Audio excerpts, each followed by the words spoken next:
Hey, Kentucky, welcome back. Time for a little game of fill in the blank. Now, last time we had this guy with us, Billy Sheehy. I ended up yelling at him because he tried to take over the show. Hopefully, Bill will act better. Bill, how are you? Doing great. Don't make that mistake again. Let's get started.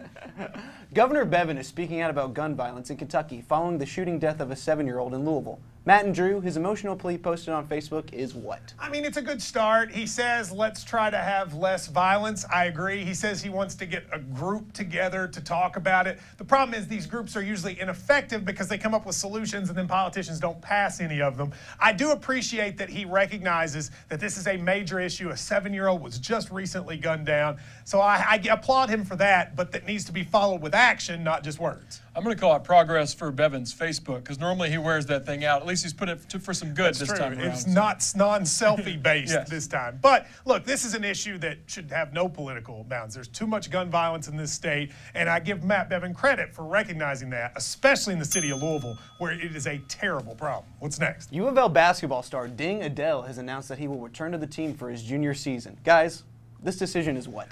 Positive for the Cards. You know, Ding Adele, by the end of the year, was playing really well. He averaged 16 points a game, I think, the last 10 games. Had he left, I think it would be very difficult for Louisville to be good next year. They still are going to miss Donovan Mitchell, but Ding Adele is a good player. The other good thing about Ding Adele is he produced one of Drew's best jokes of all time, which if you would like to share with us, you can feel free to do. Well, I'm a big fan of Adele, the singer, and I once said if I had the opportunity, I would love to ding Adele, but that has not presented itself. But I'll call this whatever. Go have fun with the Cardinals. Good for you, Ding. I hope you get to meet him sometime, because I will never I'd rather see meet his the name. real Adele. I will never see his name without thinking of that joke. What's next? Buzzfeed has caused an uproar across Kentucky college campuses after naming the University of Louisville as the most breathtaking campus in the state. This controversy is what? It's not at all, like, minor, because no offense to the University of Louisville, but it's the ugliest campus in the state, honestly.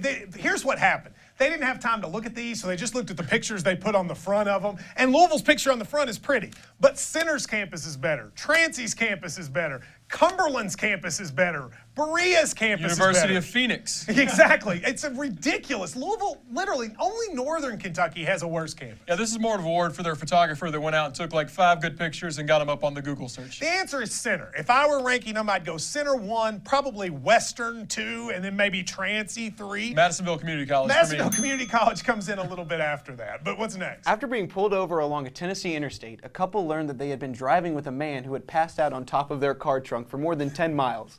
This story is what? Come on, it's unbelievable. You're telling me that dude was on top of your car trunk and you didn't notice him for 10 miles? Now, apparently this story is true. It baffles me, but it is kind of funny. And dude is lucky if he didn't fall off if the guy had driven for 10 miles. There is no way this is true. For one, the guy would have fallen off. I know how physics works. Inertia from driving the car. How do you not see him when you're getting in the car, looking out of your rearview mirror? At some point, you would have known there was a human there. I like how peaceful he was, though. I mean, like, well, he was getting some nice... I can't sleep that well in my own house due to construction in the neighborhood. That dude's going down the interstate. I do like the nature sounds. It might help. You don't think there's any way that's true? No, no way. I kind of don't either. All right, what's next? And finally, country music star Toby Keith performed a concert in Saudi Arabia as President Trump visited there over the weekend. And only men were allowed to see it. Matt and Drew, this event was what? Hilarious. I watched it. First of all, it was clear to me no one in the concert knew who Toby Keith was. So he gets up there going, should have been a cowboy. And they look at him and they're like, we don't know what a cowboy is. We don't know who you are. But then the guy with him was a ludist from Saudi Arabia. They loved him. Literally, people were like pulling up their shirts. Everybody was excited.